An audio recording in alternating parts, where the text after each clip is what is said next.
मैं आप सबका आह्वान करूंगा, हम सबकी जिम्मेदारी बनती है कि वास्तविक तथ्यों को समाज के सामने रखें, समाज को इन बातों से अवगत कराएं।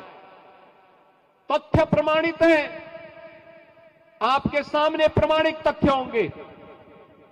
समाजवादी पार्टी अपनी 4 बार की सरकार के समय ओबीसी और एससी और प्रदेश के युवाओं को कितनी नौकरी और रोजगार दी है, इन तथ्यों को निकालिए।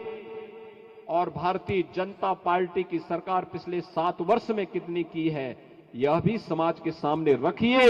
और उसमें यह भी देखिए कि ओबीसी समाज के कितने लोगों को उसके माध्यम से नौकरी मिली, यह भी बताए जाने की आवश्यकता है। उन्होंने कितने लोगों के रोजगार को छीना और भारतीय जनता पार्टी की सरकार ने कितने लोगों के रोजगार को उपलब्ध कराया है, यह भी जनता के सामने आना चाहिए। उन्होंने ओबीसी की सुरक्षा के साथ जो खिलवाड़ किया था, इन माफियाओं को पाल करके, इन्हें पलवित और पुष्पित करके, और उन्होंने कहां कहां पर ओबीसी समाज के मार्ग पर कांटे बिछाने का काम किया था, इससे भी समाज को अवगत कराने की आवश्यकता है।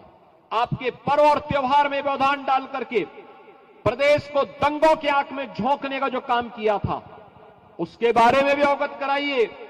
आपकी खेती बाड़ी के मार्ग में जो इन्होंने अवरुद्ध पैदा किए थे, इसके बारे में अवगत कराइए।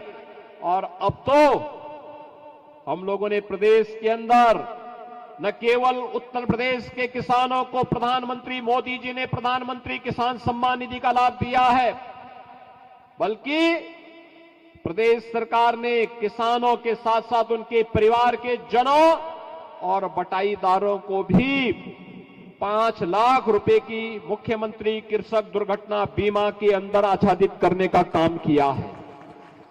बहनों और भाइयों, इन योजनाओं का सर्वाधिक लाभ ओबीसी समाज ले रहा है,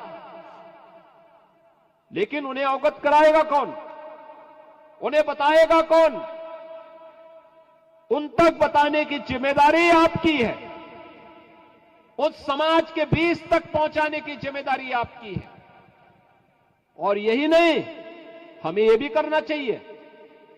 आप समाजवादी पार्टी के समय ओबीसी के कितने छात्रों को स्कॉलरशिप मिलती थी, और इस समय नरेंद्र कश्यप ही हमारे इस विभाग के मंत्री हैं, ये अपने आंकड़े भी प्रस्तुत करें और बताएं कि 2475 रुपए हमने 2475 करोड़ रुपए केवल और केवल ओबीसी वर्ग के छात्रों के लिए आज स्कॉलरशिप के लिए हमारी सरकार ने दिया है, जबकि समाजवादी पार्टी की सरकार इसकी आधी पैसा भी नहीं देती थी, आधे छात्रों को भी स्कॉलरशिप नहीं देती थी।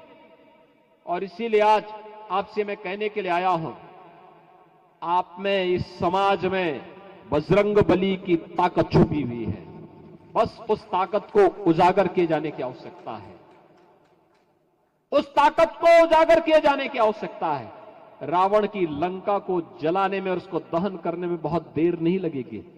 ये जो रावण आज गुमराह करके समाज को आपस में ही लड़ाने का काम कर रहा है, याद रखना, हमारा ओबीसी समाज मजबूत हो, यह महत्वपूर्ण है, लेकिन हमें सर्व समाज के साथ